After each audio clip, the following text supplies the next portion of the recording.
Mistérios da Vida Eterna. Capítulo 6. Dentro da Noite.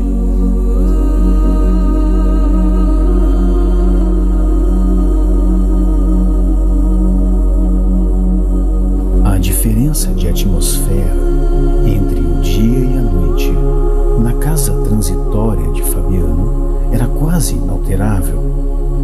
Não conseguiria estabelecer comparações apreciáveis, mesmo porque, durante todo o tempo de nossa permanência no Instituto, estiveram acesas as luzes artificiais. Denso nevoeiro abafava a paisagem sob o céu de chumbo e, ao que fui informado, grandes aparelhos destinados à fabricação de ar puro funcionavam incessantemente na casa, renovando o ambiente geral.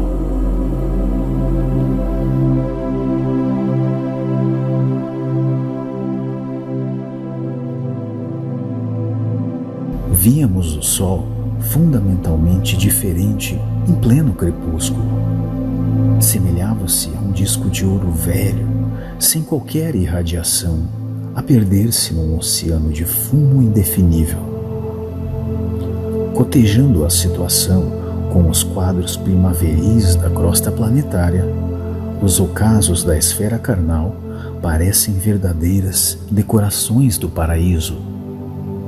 Permanecíamos em região onde a matéria obedecia a outras leis, interpenetrada de princípios mentais extremamente viciados. Congregavam-se aí longos precipícios infernais e vastíssimas zonas de purgatório de almas culpadas e arrependidas. Na verdade, muita vez viajara entre a nossa colônia feliz e o plano crustal do planeta, atravessando lugares semelhantes, mas nunca me demorara tanto em círculo desagradável e escuro como esse. A ausência de vegetação, aliada à neblina pesada e sufocante, infundia profunda sensação de deserto e tristeza.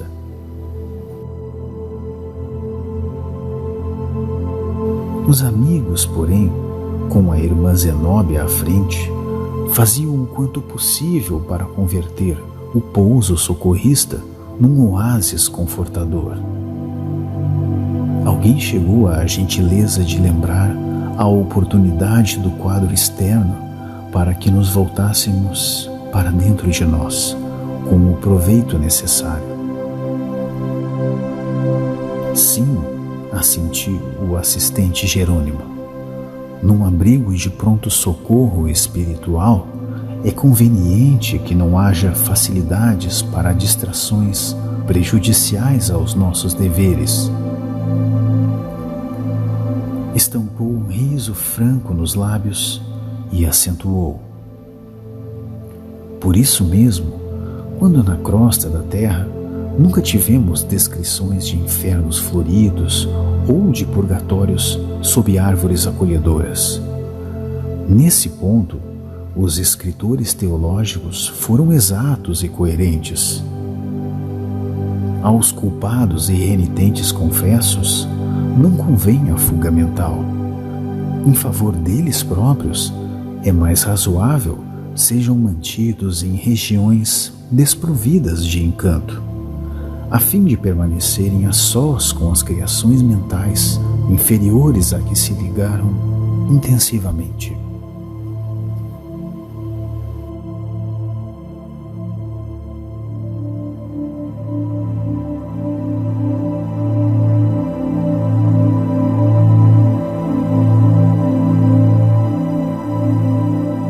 A conversação, rica de particularidades interessantes, compensava a aspereza exterior, valorizando o tempo acerca do qual não se conseguia fazer nenhum cálculo, a não ser pela observação dos cronômetros, que aí eram aparelhos preciosos e indispensáveis.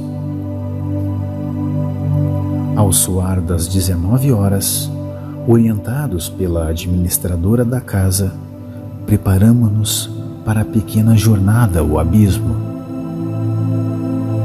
Convocou Zenóbia 20 colaboradores para as tarefas de colaboração eventual e imediata.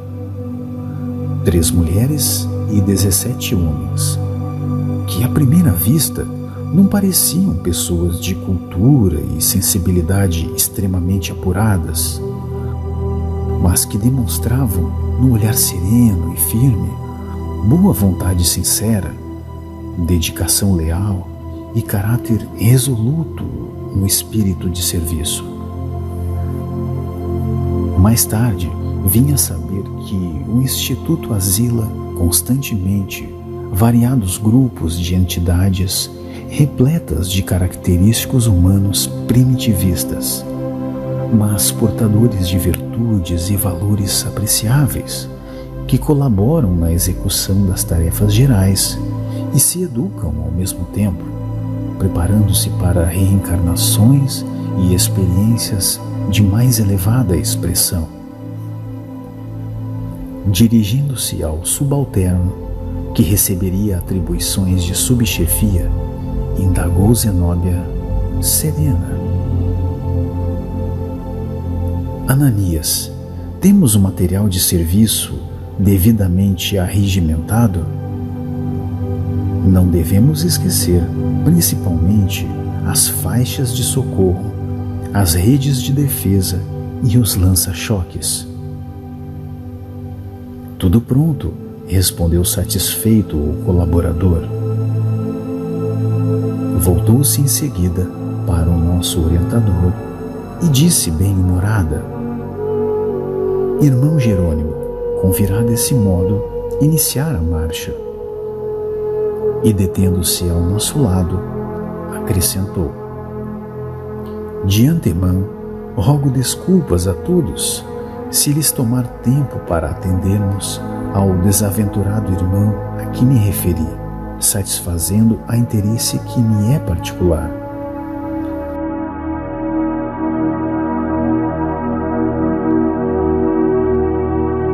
A clara evidência de Luciana e a oração de todos os amigos, porém, constituirão fatores decisivos em benefício da renovação dele, a fim de que aceite as providências redentoras do futuro. É serviço que prestarão a mim própria, na qual serei devedora reconhecida. Ligeiro véu de melancolia inexplicável toldou-lhe repentinamente o olhar, mas, cobrando ânimo novo, considerou: além disso, o padre Hipólito endereçará apelo aos cristãos infelizes que choram na zona abismal. O fogo purificador passará amanhã e poderemos ministrar-lhes aviso edificante. O ex-sacerdote comentou confortado: a cooperação será para nós um prazer. Dirigindo-se então a grande número de companheiros e subordinados de serviço, a irmã Zenóbia consolidou a atenção de todos para o desempenho do mapa de trabalhos que havia planejado para tão significativa noite.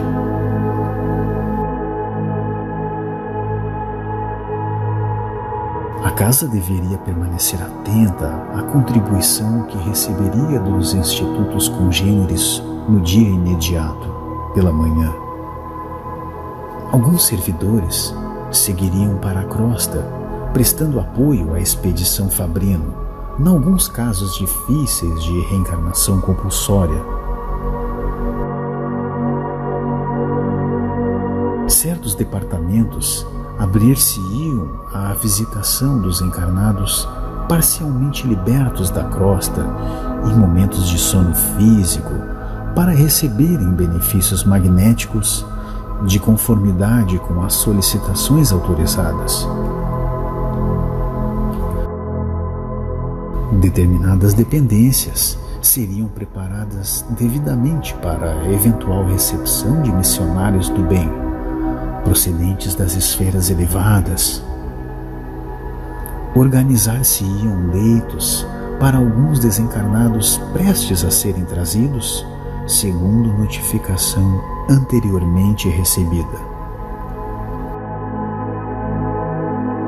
2 enfermeiras, orientadoras de colônias espirituais para a regeneração, trariam 20 crianças recém-libertas dos laços carnais, no sentido de se avistarem com as mães que viriam da crosta, amparadas por amigos para encontro confortador, em caráter temporário. Variadas delegações de trabalho espiritual junto às instituições piedosas encontrar-se-iam no abrigo para combinar providências. 2 novas missões de socorro alcançariam o asilo dentro de breves horas e demorar-se-iam até pela manhã, conforme aviso prévio. Todos os trabalhos preparatórios da mudança assinalada para o dia seguinte deveriam ser levados a efeito.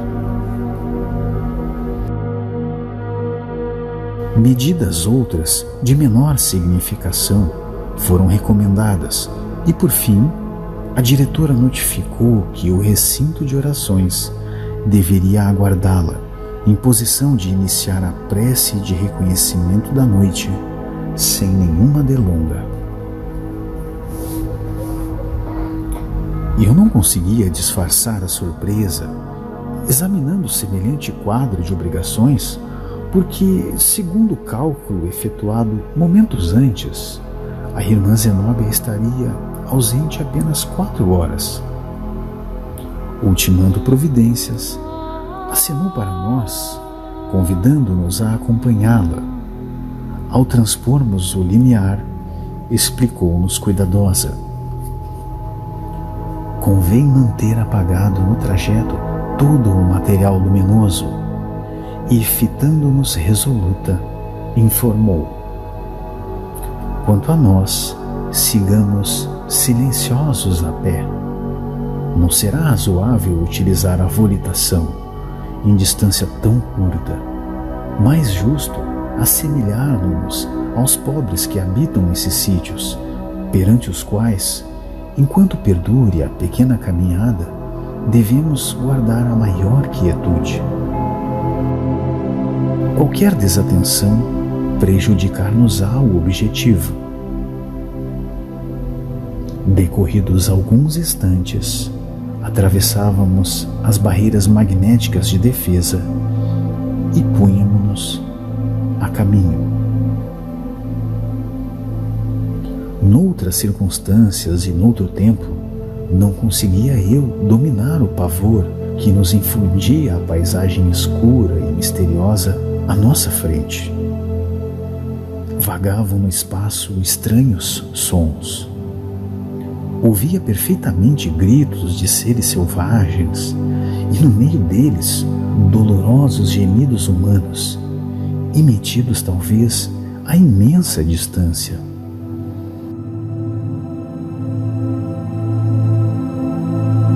Aves de monstruosa configuração, mais negras do que a noite, de longe em longe, se afastavam de nosso caminho, assustadiças. E, embora a sombra espessa, observava alguma coisa da infinita desolação do ambiente. Após alguns minutos de marcha, surgiu-nos a lua, como bola sangrenta, através do nevoeiro, espalhando escassos raios de luz. Não poderíamos identificar agora certas particularidades do terreno áspero. A irmã Zenóbia colocara diante nós adestrado auxiliar, especialista na travessia daquelas sendas estreitas, e, conforme recomendação inicial, guardávamos rigoroso silêncio, em fila móvel, ganhando a estrada hostil.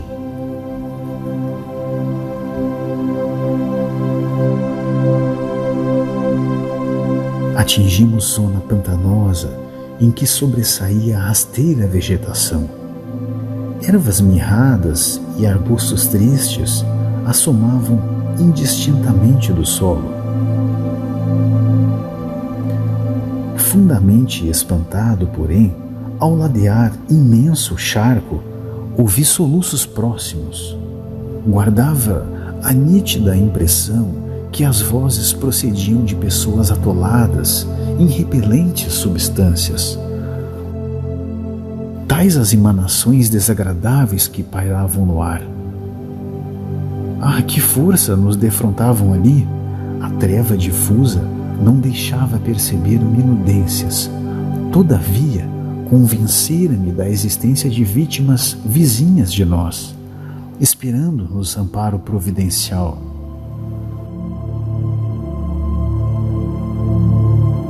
Estaríamos ante o abismo a que se referia a administradora da casa transitória? Optei pela negativa, porque a expedição não se deteve em tão angustioso lugar.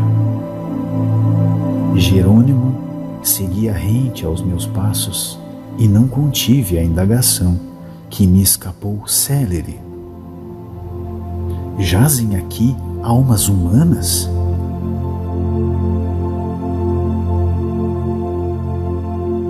O interpelado, em atitude discreta, somente respondeu num gesto mudo em que me pedia calar.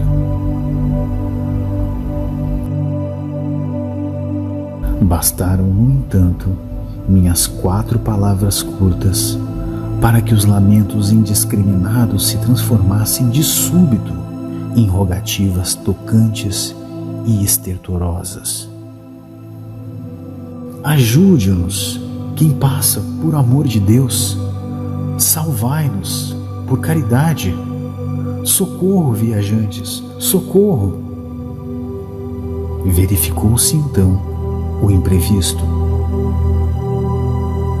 Certamente, as entidades em súplica permaneciam jungidas a um mesmo lugar, mas figuras animalescas e rastejantes, lembrando sáureos de descomunais proporções, avançaram para a nossa caravana, ausentando-se da zona mais funda dos charcos. Eram em grande número e davam para estarrecer o ânimo mais intrépido. Experimentei o instinto de utilizar a volitação e fugir depressa. Entretanto, a serenidade dos companheiros contagiava e esperei firme.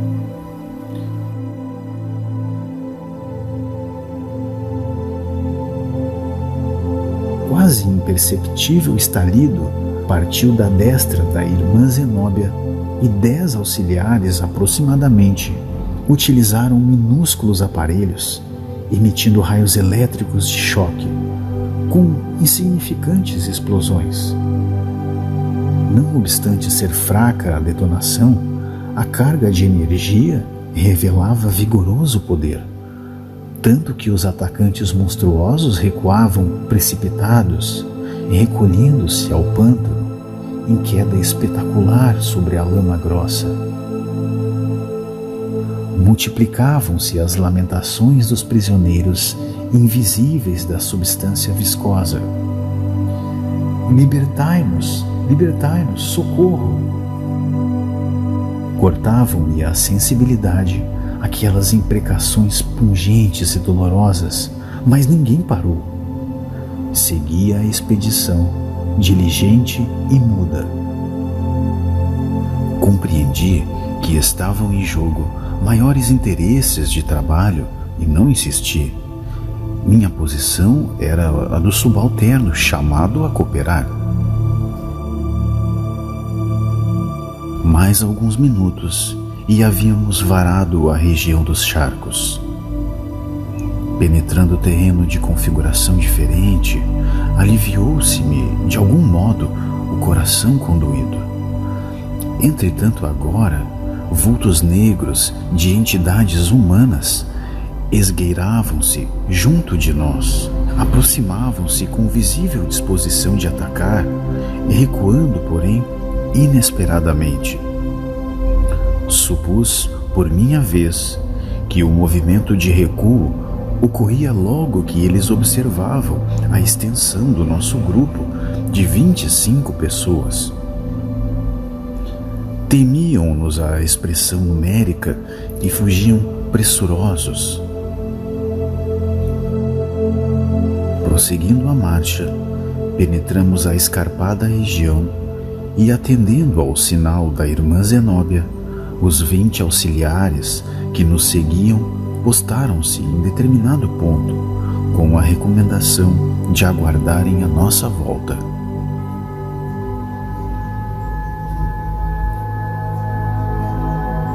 A diretora da casa transitória, então, conduziu-nos os 4 caminho adentro, acentuando que encetaríamos isoladamente a primeira parte do programa de serviço.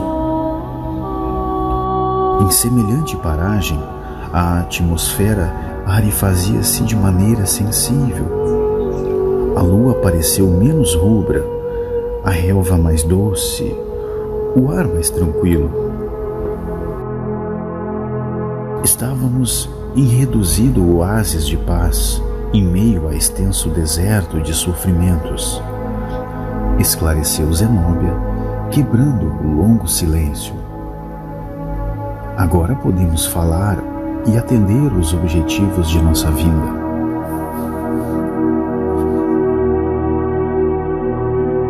Logo após, evidenciando preocupação em sossegarmos o íntimo referente aos sofredores anônimos que encontráramos no caminho, explicou delicadamente: não somos impermeáveis às rogativas dos nossos irmãos que ainda gemem no charco de dor a que se atiraram voluntariamente. Dilaceram-nos o espírito as imprecações dos infelizes. No entanto, a casa transitória de Fabiano tem-lhes prestado o socorro possível.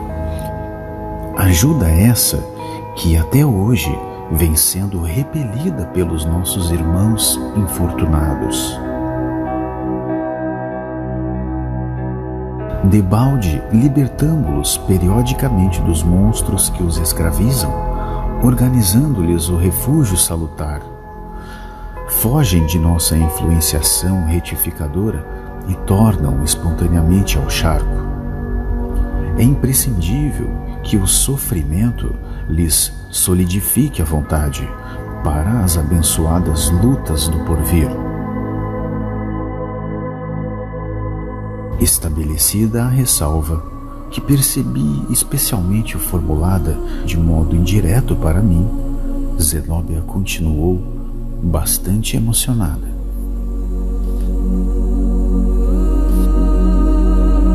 Compete-me agora alguns esclarecimentos. Neste instante, deve esperar-nos na orla do abismo o irmão a que aludi, devotado amigo para mim em outro tempo, e pelo qual devo trabalhar na atualidade por meio de todos os recursos legítimos ao meu alcance. Infelizmente, o pobrezinho mantém um padrão vibratório dos mais inferiores. Creio precisas essas explicações preliminares, facilitando-lhes a obsequiosa colaboração desta noite. Muitas vezes, a surpresa dolorosa compele-nos a soluções de continuidade no serviço a fazer. Daí minha preocupação justa em prestar-lhes os informes devidos. Trata-se do Padre Domênico, entidade a quem muito devo. Foi ele clérigo menos feliz, incapaz de manter-se fiel ao Senhor até o fim de seus dias. Iniciou-se nas lutas humanas, tocado de sublimes esperanças, na primeira mocidade. Entretanto, porque os desígnios do Pai eram diversos dos caprichos que alimentava no coração de homem apaixonado e voluntarioso, em breve caía em despenhadeiros que lhe valem os amargos padecimentos depois do túmulo.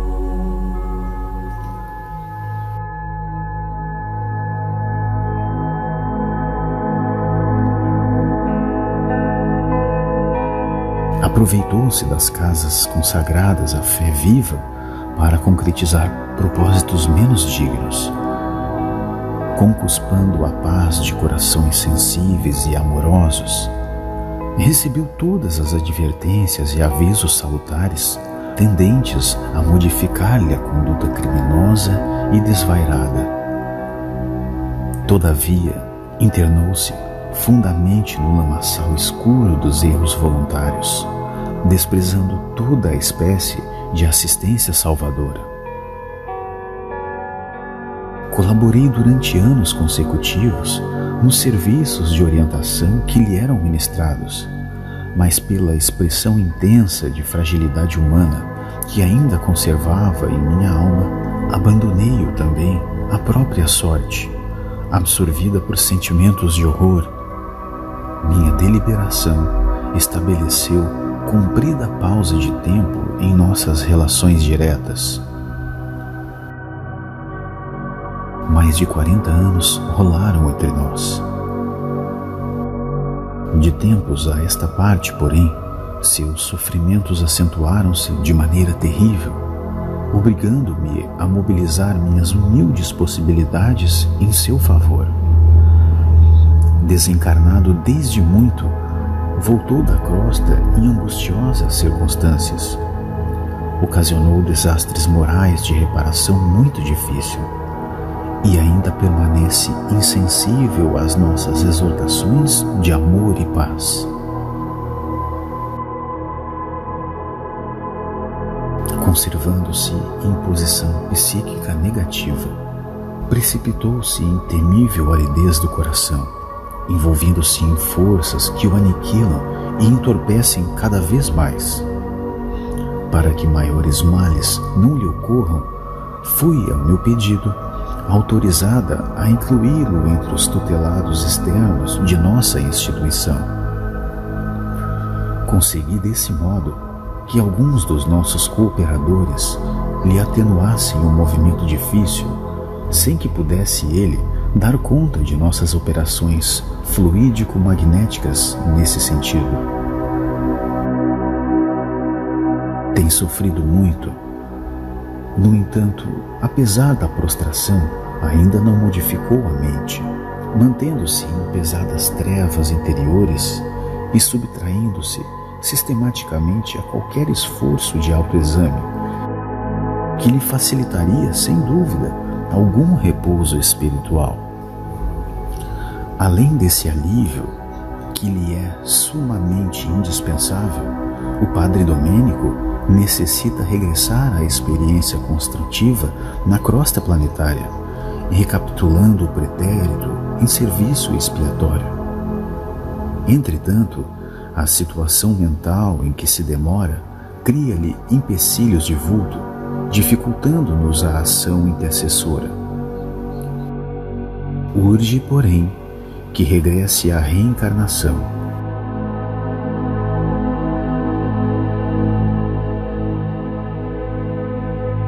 Amigos nossos, devotados e solícitos, amparam-lhe o pedido em benefício dele, e Domênico voltará a unir-se como filho sofredor de uma das suas vítimas de outro tempo. Vítima e verdugo, porque num gesto de vingança cruel, o ofendido eliminou o ofensor com a morte. Para reintegrar-se nas correntes carnais, preciosas e purificadoras, deve o infortunado adquirir pelo menos a virtude da resignação, de modo a não aniquilar o organismo daquela que, desempenhando sublime tarefa de mãe, lhe conferirá carinhosamente a nova personalidade.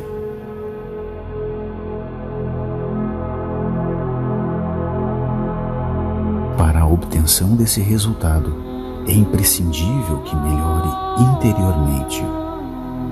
Se conseguirmos que um raio de luz lhe penetre o íntimo, se possibilitarmos a eclosão de algumas lágrimas que lhe desabafem o coração, dilatando-lhe o entendimento, experimentará novas percepções visuais e provavelmente conseguirá enxergar aquela que lhe foi desvelada genitora na derradeira romagem dos círculos carnais.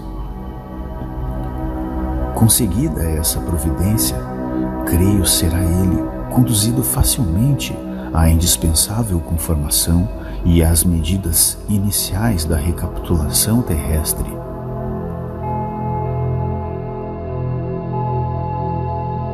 Estabeleceu-se natural intervalo nas considerações de Zenóbia. Nenhum de nós ousou formular qualquer interrogativa. Ela, porém, prosseguiu humilde.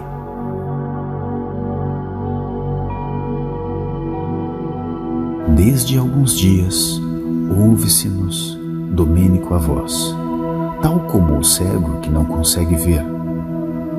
Não posso identificar-me perante ele, a fim de não lhe prejudicar o trabalho de redenção, mas espero que nessa noite muito possamos fazer em seu favor, com os valores da prece, aguardando ainda que os informes, detalhados e instrutivos, a serem prestados pela clarividência de Luciana, possam lhe elevar o tônus vibratório.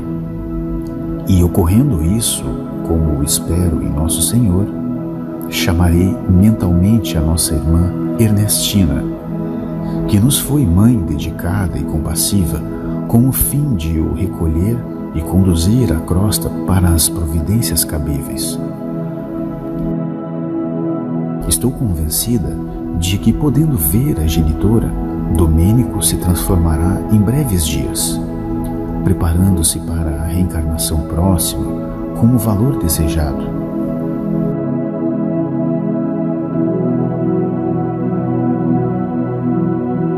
Indicando determinado ponto da paisagem, informou: em vista do serviço a realizar, recomendei que 2 auxiliares o trouxessem a local adequado, onde possamos orar livremente e auxiliá-lo com as nossas palavras, sem interferências estranhas. Em seguida, rogou comovidamente: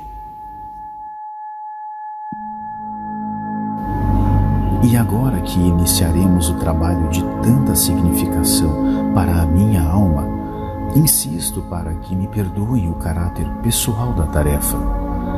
É que a oportunidade de nos reunirmos, 5 irmãos tão bem sintonizados, não é bastante comum e, em vista da providência assinalada para amanhã, sinto que não devo adiá-la, porquanto a desintegração de resíduos inferiores pelo fogo etérico se faz acompanhar de muita renovação nesses sítios. Poderíamos, desse modo, Ernestina, Domênico e eu, perder sagrado ensejo de repetição problemática.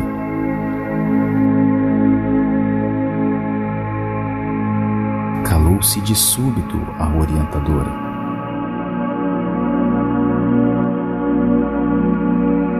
Conservando-se na atitude de quem medita em silêncio, de coração voltado para o Todo-Poderoso.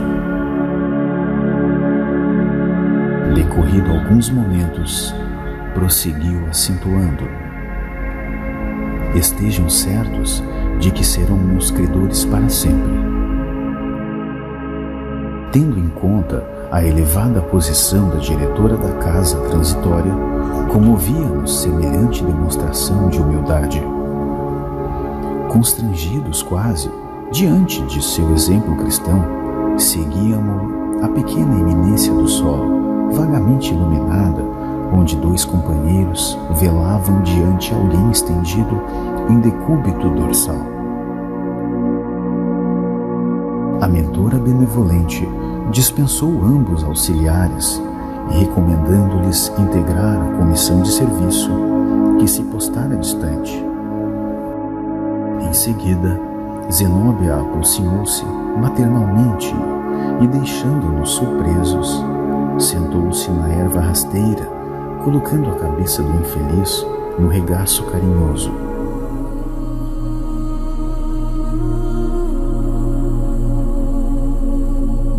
Aquele homem, trajando burel esfarpado e negro, exibia horripilante face, Não obstante a sombra, viam-se-lhe os traços fisionômicos que inspiravam compaixão.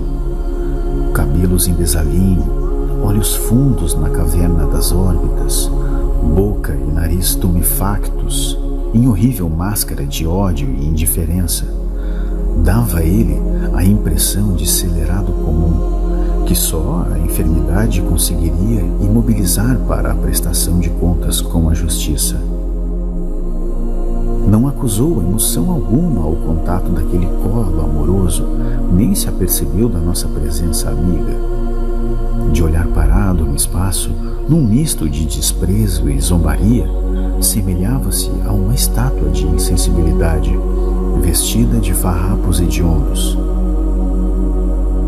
Domênico, Domênico, clamou a irmã Zenóbia com ternura fraternal.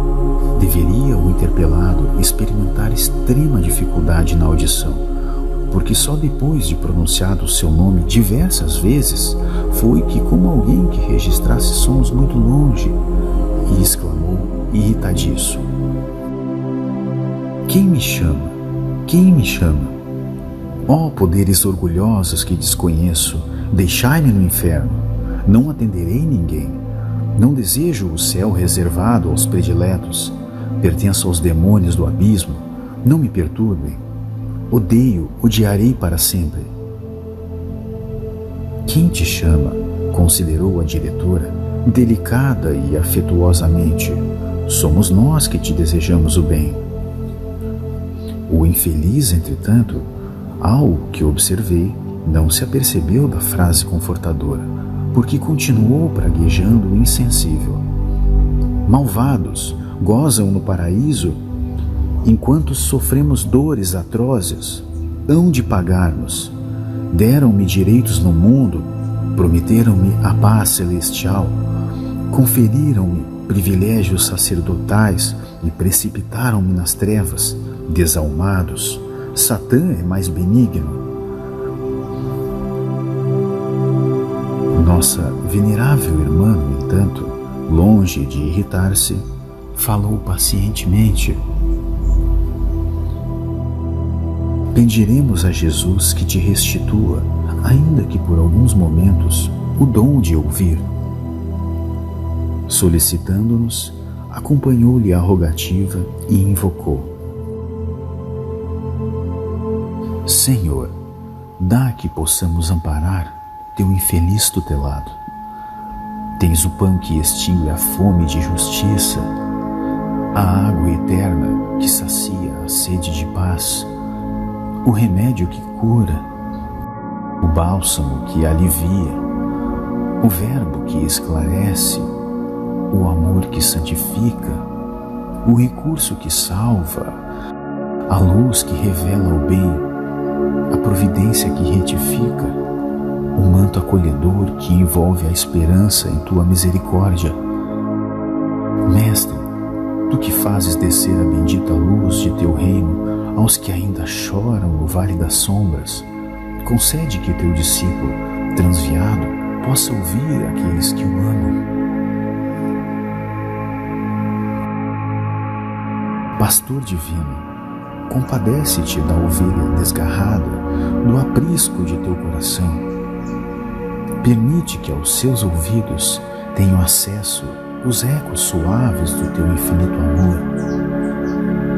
Concede-nos semelhante alegria, não por méritos que não possuímos, mas por acréscimos de tua inesgotável bondade.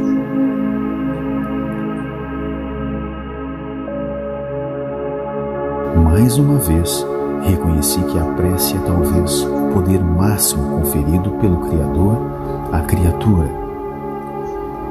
Em seguida à súplica, sensibilizado, observei que de todos nós se irradiavam forças brilhantes, alcançavam o tórax de Zenóbia, como a reforçar-lhe as energias, e de suas mãos carinhosas e beneméricas, então iluminadas de claridade doce e branda, emanavam raios diamantinos. A amorável amiga colocou-as sobre a fronte do desventurado ofereceu-nos a certeza de que maravilhosas energias se haviam improvisado em benefício dele. Chamou-o novamente, grave e terna. O interpelado agora, revelando capacidade auditiva diferente, fez imenso esforço por levantar-se, tateou em torno de si e bradou: "Quem está aqui?"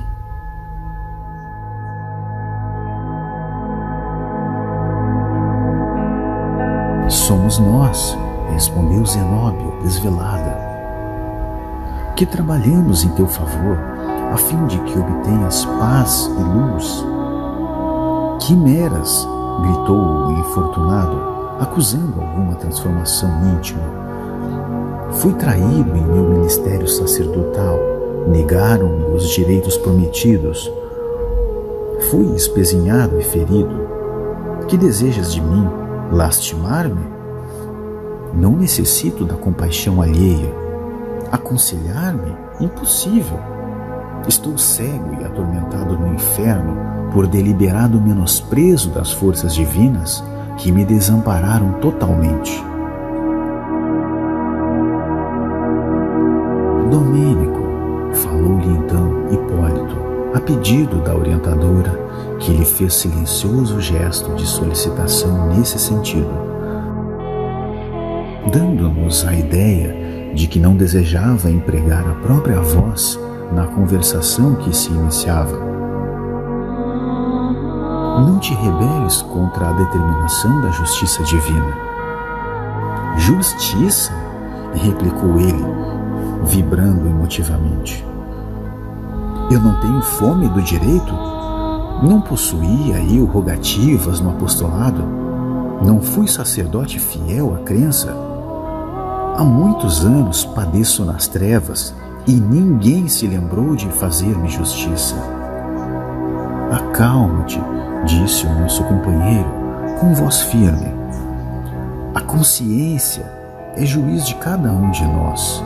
Possivelmente envergaste a batina fiel à crença, mas desleal ao dever. Temos conosco alguém com bastante poder de penetração nos caminhos da tua vida mental.